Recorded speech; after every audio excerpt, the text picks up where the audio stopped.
թղթի վրա անկախ, բայց փաստացի կախված Կախյան հանձնաժողովի նախագահը ուղիղ հայտարարեց, որ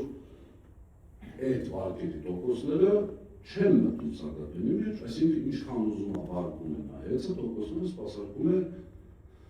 սեփականատերը իր միջոցներից։ Երկրորդը ֆիքսեց, որ 3 միլիոն մարդու գրպան չեն մտել, այսինքն չի ապահովվել։ Երրորդը ֆիքսեց, որ բերա համակարգը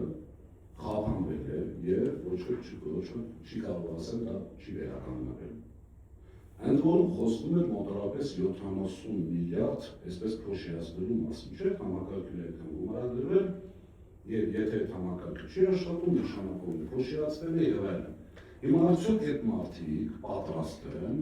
ներողություն խնդրել Սամվել Կարապետյանից, տղամարդավարի, չէ՞, որ տղամարդը սպառնում է, ենթադրվում է պետք է ներողություն խնդրել Կարապետյանից։ Իմ խնդրանքը ձեզ վերաբերում խնդրում եմ, որ հարցնեք, տղամարդավարի պատրաստ եք ներողություն խնդրել Սամվել Կարապետյանից։ Ձեր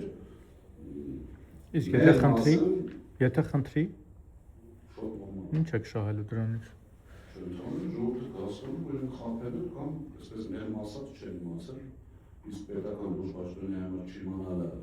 եւ հայտարարել ևս խնդիր։